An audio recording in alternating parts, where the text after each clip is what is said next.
Hey there, it's Teresa here this Friday morning, running a few minutes late. Just want to take a moment to acknowledge what has been happening in our individual and collective worlds. Definitely in our collective, perhaps in your individual this past week. It's been a week of a lot of highs and lows. There are places where this coronavirus, the curve seems to be flattening. The number of deaths are going down. The number of new cases are going down. And yet in other parts of the world, it's ramping up and it's increasing. There are a lot of people feeling disappointed, discombobulated, because many states have already taken measures to extend shelter at homes into May or towards the end of May, like here in Wisconsin. It's been a week where news of unemployment and that is unprecedented since the Depression. And there's news stories of people who are struggling to put food on the table, whose bank accounts are running empty. There are news stories where you see cars lined up for miles just to get a box of food for their family. It's a week of ups and downs. At the same time, it's a week where, some people, their businesses are thriving, where they're busier than ever, where if not thriving, they're not crashing, they're okay. And some people, the being okay in this time actually creates a little guilt for them. There's a lot going on. There's a lot. Collectively, if you tap into it, it can be a roller coaster. And it can weigh on you, even if you aren't tapped in on it, even if you're not personally affected by it. Like, me living out in the country, it's still there and it affects us. It affects us.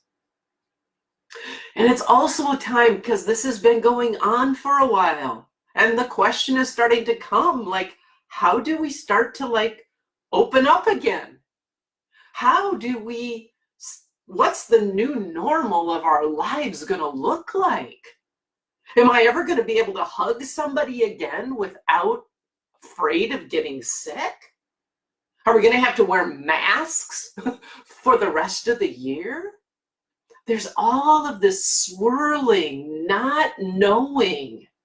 What I've referred to in previous posts as this liminal space, this goose stage where it's like, we're starting to get, oh my gosh, well, it's not going to be like it used to be, maybe ever again. I went out for the first time since March 2nd, and I drove out into the world. It's the first time that I personally have seen all the closed businesses here in tourist Mecca, Wisconsin Dells, and just the wondering how many will come back. There's a lot of unknown, uncertainty, knowing, it ain't going to be like it used to be, not knowing what it's going to be like going forward.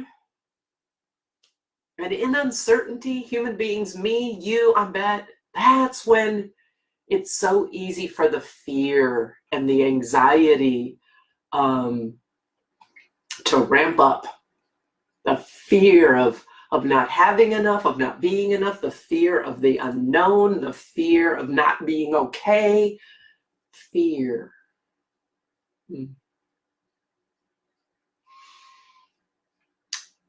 I think it's no coincidence that one of the most used lines in the Bible, especially by Jesus in the New Testament, was something like, be not afraid, or do not fear, or peace be with you. Because human nature, we go to fear really easily. Are you with me? I mean, I do. Which is why today, at the end of this up and down roller coaster week, I wanted to offer you this time where together we can remember a few things, important practices and truths that can have us swap out some of that fear for some of that peace, that can help us more easily let go of what we've always known and maybe even liked, and open up to the new that is going to be born. Because only in opening up to it can we be part of creating it. If we're holding on to how it used to be, then we're going to try and force that onto what else is. Or if we're staying in that place of fear, we won't be empowered to be part of the creating the something new. So, if you're here watching this, then right at this moment, just like me, you have everything that you need right at this moment, if you're here watching this. And the first thing that you have that you need more than anything is this oxygen that's giving you life.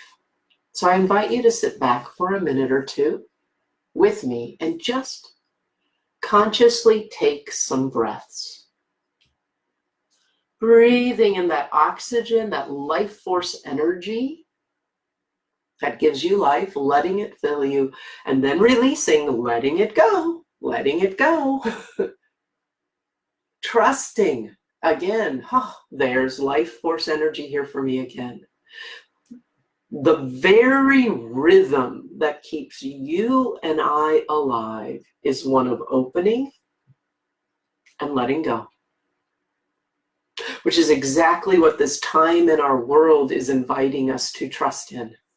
That in letting go, there'll be something new to give us life, open to receive it, let it go.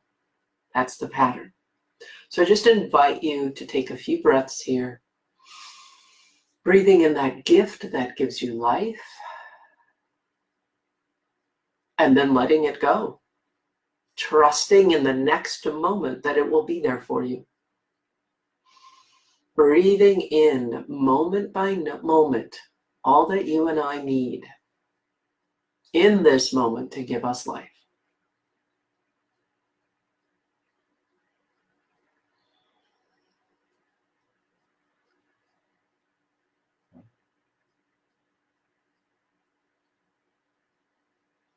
And as you're breathing this in, my friend, remember, you didn't create the oxygen. You didn't create the oxygen. You didn't create the lungs that are breathing it. You didn't have to work hard for the oxygen. You didn't have to earn the oxygen. You didn't have to deserve the oxygen that gives you life. It was created for you to support you when you were created. That when you and I were created, we were created to be the unique human beings we are. We were created on purpose, with purpose, and the one who created us wants us to have all that we need to fulfill that purpose, to be who we were created to be. It's not about earning it. It's not about deserving it. It's about opening to receive it, which is an active process. And then letting go and trusting in the new life that will be there for us.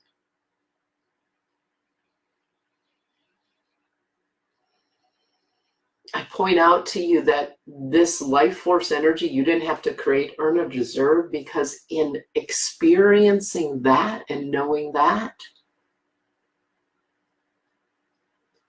Now you can connect with and remember that abundance is not about how much money you have or the house you live in, or even if you're employed right now, even if you're in a line waiting for a box of food. Abundance is not exclusively about those external things. Experiencing peace is not only a function of like there's calm waters and storms, then we feel scared. Now, that's not the practice.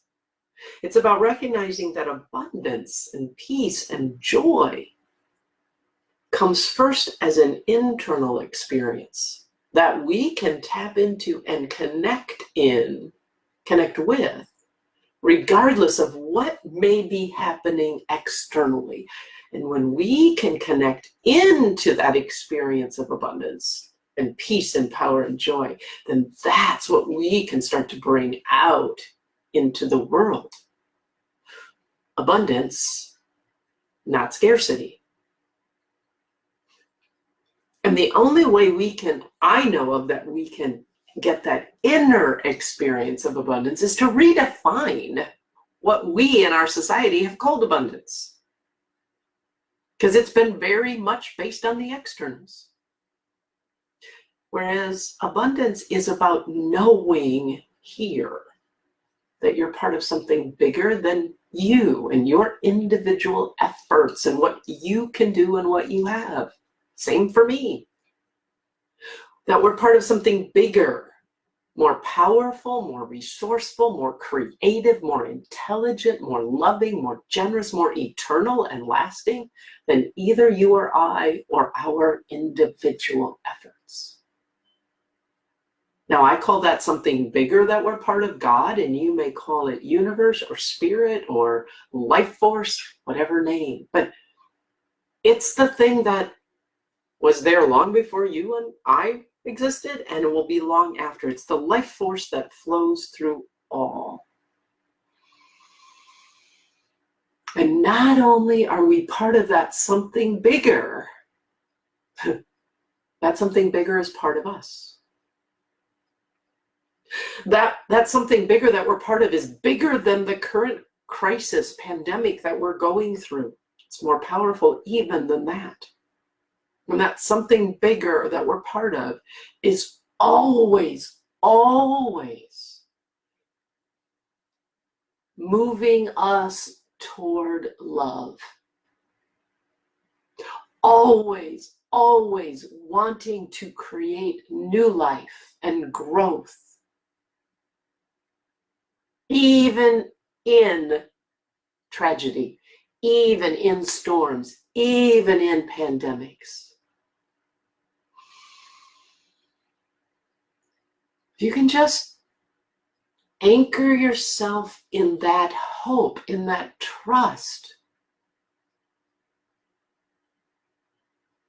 it's easier to let go of our disappointments, of our sadnesses, of our how it used to be, and open up.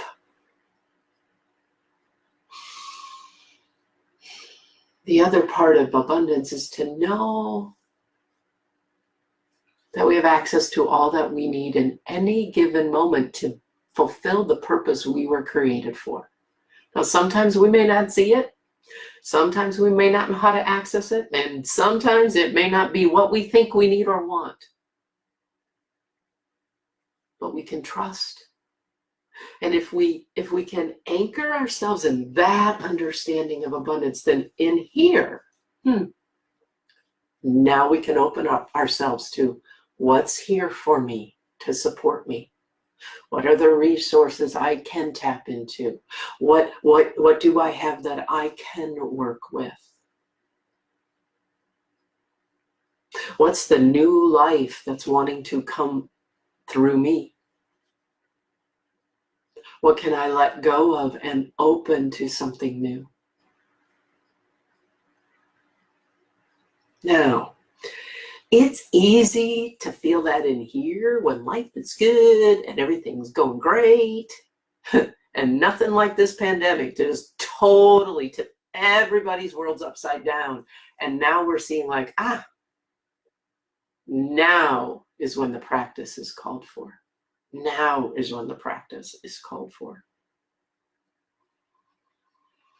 So how can I, in the midst of all that's happening in the world, anchor ourselves in this understanding of abundance, in knowing we're part of something bigger than us that's always moving us towards love, towards goodness, towards life, and that it's within us? How can we anchor ourselves in the knowing all that we have, all that we need is available to us? That's how I'd like to end this little time together. Back to that breathing. I'd like you to think back over this past week.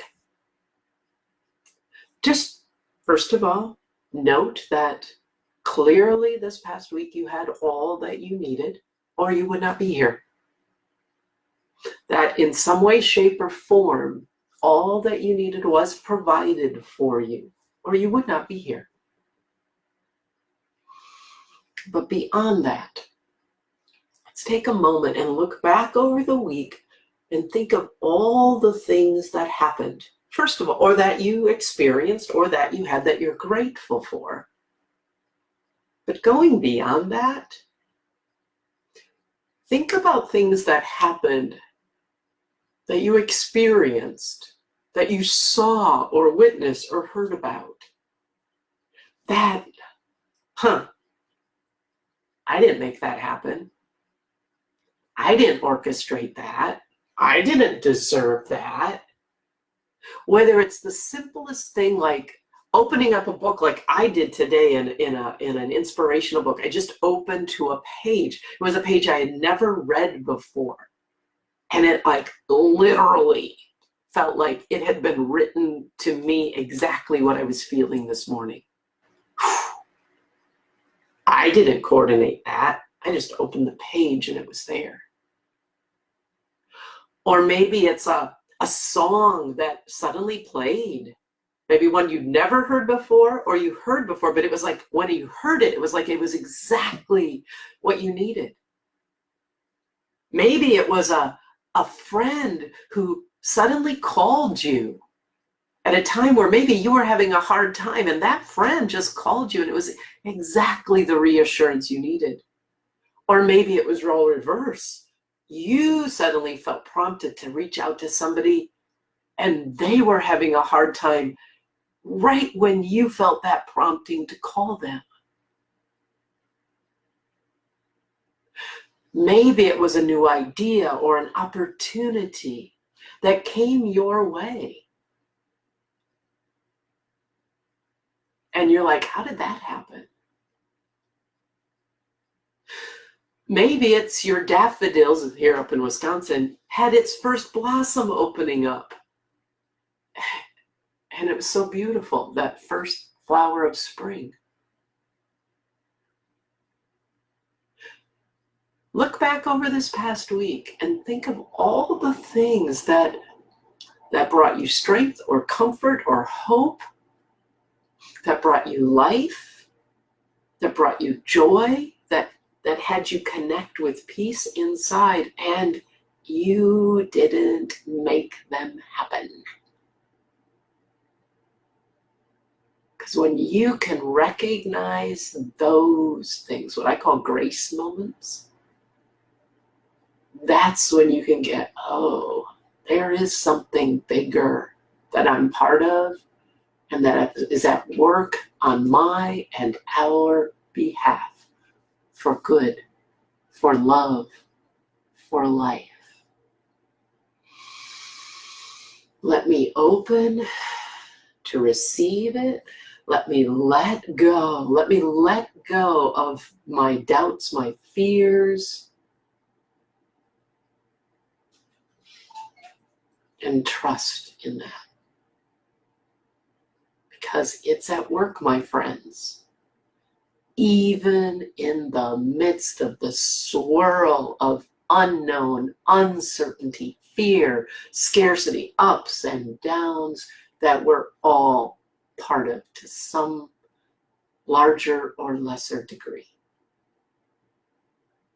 And through that all, there's still those signs. Yeah, this stuff that's happening isn't all that's going on. We are part of something bigger, also part of us. And when we can anchor ourselves in that and see that, like seeing light in darkness, then we can experience peace in the storm, hope in the dark, love where there's fear. We can come from a place of inner abundance, strength, power, hope, love, and then bring that out into the world, a world greatly in need of it. And anytime you forget this, my friends, just go back to your breath. Go back to the fact that you are here. I am here. We didn't make that happen any more than we made the oxygen or worked or deserved it. It's here for us, created for us by something bigger and more loving than us. We can open to receive it. And we can let go, trusting that it will be there for us again in the next moment.